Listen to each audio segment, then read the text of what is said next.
Halo semuanya, kali ini kita akan membahas tentang versi terbaru Clip Studio Paint, yaitu versi 2.0. Versi ini dirilis dari pertengahan Maret kemarin. Untuk yang punya versi 1 bisa upgrade ke versi terbaru ini dengan potongan harga. Kalian bisa pilih versi yang sekali bayar atau langganan. Bedanya, untuk yang sekali bayar, kalian tidak akan mendapatkan update terbaru lagi.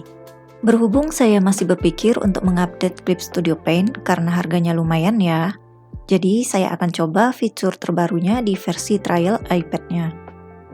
Kalau kalian mau coba, bisa gunakan trialnya selama 3 bulan di iPad, dan kalau di Android bisa coba sampai 6 bulan dengan gratis 1 jam per harinya.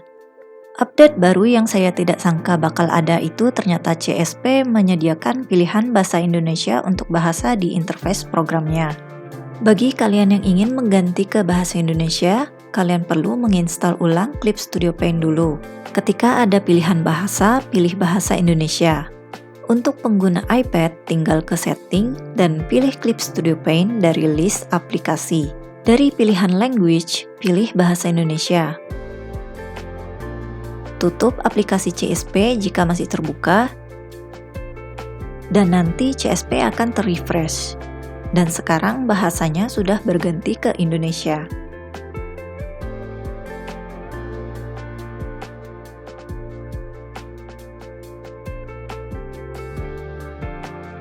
Kalau selama ini campuran warna dari brush di CSP terlihat sedikit keruh, di versi 2 ini ada setting yang bisa membuat campuran warnanya terlihat lebih realistis seperti cat asli.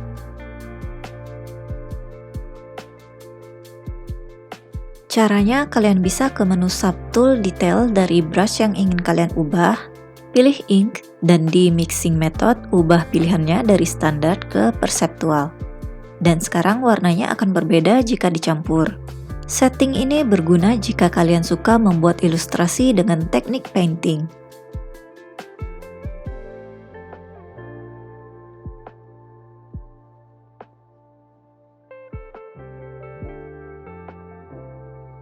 Satu lagi fitur baru yang berguna yaitu Aligning Object. Fitur ini bisa kalian pakai untuk mensejajarkan smart object seperti gambar yang diimport atau frame komik. Biasanya tab Align Distribution akan muncul otomatis jika kalian sudah update ke versi 2. Tapi jika tidak ada, kalian bisa memunculkannya dari menu window Align Distribution. Cara untuk memakainya tinggal pilih objeknya dengan Object Tool. Untuk memilih banyak objek, tekan tombol Ctrl. Kemudian pilih menu alignment yang kalian inginkan. Pertama, saya akan meratakan ke samping. Tinggal tekan tombolnya dan objeknya akan lurus sesuai objek di sampingnya. Selanjutnya, saya akan meratakan atas dan bawah. Sisanya bisa kita sesuaikan juga. Aligning objek ini juga berguna untuk meratakan panel komik. Misalnya, kalian buat 2 panel seperti ini. Kemudian pilih 2 panel itu dengan Object Tool, baru pilih jenis alignment yang kalian inginkan, dan kedua panel akan rata.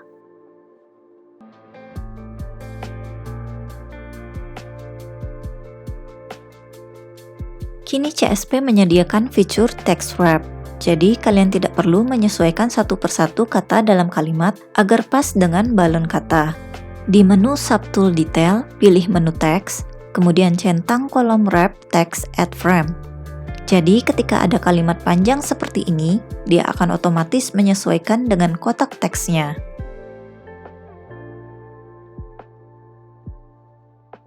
Ada juga tambahan di filter blur, yaitu spin blur, geometric distortion, dan convert to panorama.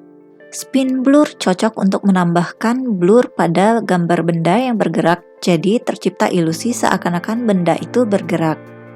Untuk menggunakannya, tinggal pilih menu filter, blur, spin blur, dan atur settingnya sesuai keinginan.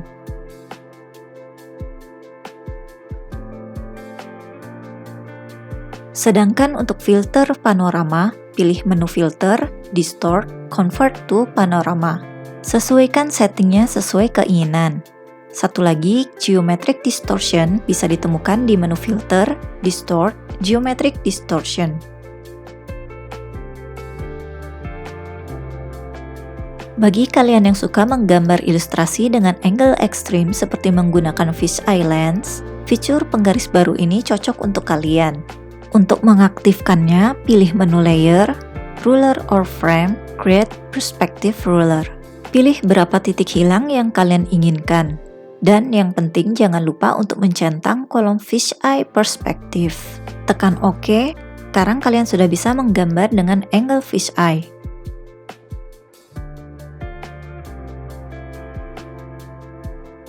Cara lainnya, kalian bisa buat penggaris perspektif terlebih dahulu, kemudian select penggarisnya dengan Object Tool. Di tab Tool Property akan ada kolom Fisheye Perspective. Kalian tinggal centang kolomnya, dan nanti penggaris tadi akan berubah menjadi penggaris fisheye.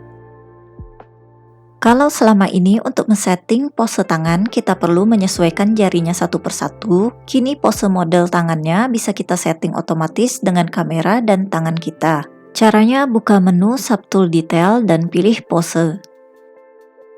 Tekan tombol kameranya di bawah menu Hand Pose dan akan muncul tab Hand Scanner. Kalian tinggal hadapkan tangan kalian ke kamera dan pose tangan 3D model akan menyesuaikan dengan pose tangan kalian. Jika sudah, kalian bisa tekan Pause Capture untuk menentukan pose yang diinginkan dan tekan OK. Kalian juga bisa memilih menggunakan kamera depan atau belakang dengan tombol ini, atau memilih untuk mengaplikasikan pose tersebut ke tangan kiri atau kanan dengan tombol ini. Nah, bagi kalian yang suka pakai 3D model untuk kepala, sekarang CSP sudah menyediakan langsung 3D modelnya di material. Dan kalian juga bisa mengubah bentuk kepalanya sesuai dengan keinginan. Jadi, kalian bisa membuat berbagai macam karakter ataupun membuat kepala custom sesuai style gambar kalian. Untuk memakainya, tinggal buka tab material dan pilih 3D. Di sini sudah ada folder baru bernama Head. Dan kalian bisa pilih kepala yang kalian sukai. Oh ya, sekarang CSP juga sudah bisa memakai gestur untuk pengguna tablet atau iPad. Kalian tinggal centang kolom Adjust Camera with Touch Gesture ini. Tinggal jepit dua jari di layar untuk zoom in dan out. Atau tekan dua jari untuk mengatur posisi kamera.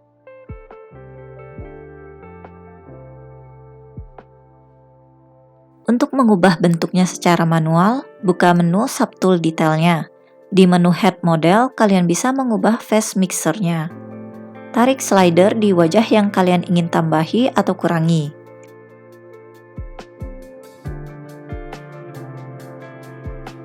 Jika ingin mengubahnya lebih detail lagi, pilih menu Facial Features dan pilih area kepala mana yang mau kalian ubah.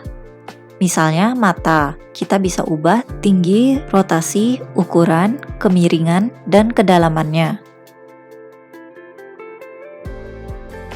Tombol di bawah ini untuk mengatur sisi wajah sebelah mana yang ingin kalian ubah, kiri, keduanya, atau kanan. Ubah settingnya hingga kalian puas. Simpan model 3D kepalanya sebagai aset material bila kalian ingin memakainya lagi nanti. Fitur ini bisa digunakan untuk men-setting 3D background. Setelah kalian meletakkan model 3D ke kanvas, buka menu Subtool Detailnya. Kemudian di menu Lens, tekan tombol Straighten ini. Dan perspektif bangunan akan terlihat lebih lurus. Selanjutnya untuk menambahkan kabut ke background 3D, pilih menu Fog dan centang kolom Enable Fog. Kemudian akan terbentuk kabut. Untuk mengaturnya, kalian bisa menyesuaikan start point dan depth-nya. Untuk mengganti warna kabut, tekan kolom warna di sini. Tinggal sesuaikan saja dengan nuansa background yang kalian inginkan.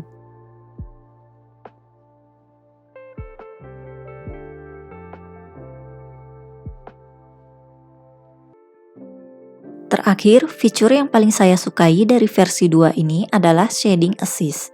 Jadi, buat kalian yang perlu asisten untuk mewarnai bayangan pada ilustrasi, ini fitur yang sangat berguna dan hemat waktu.